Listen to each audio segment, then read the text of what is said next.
Hello, my name is Catherine. I hail from Chandigarh. I am basically from a commerce background. I came to know about School of International Studies through Instagram.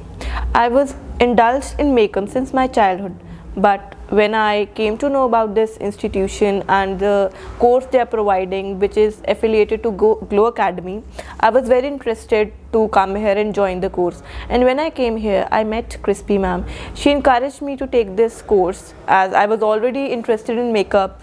So she gave me advice that you should go for this. I was earlier confused because I'm from a commerce background, but I was little confused that should I take it or not. But she encouraged me, and I'm very thankful to her.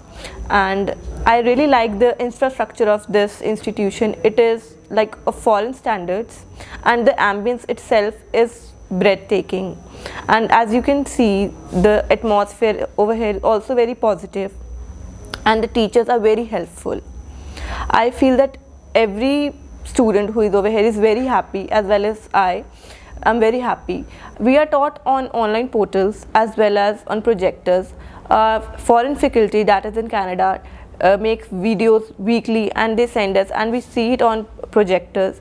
So it is a very beneficial to us, as we can see those videos whenever we want to. If we forget anything, we can see that. So I'm very happy to be a part of this institution. Thank you.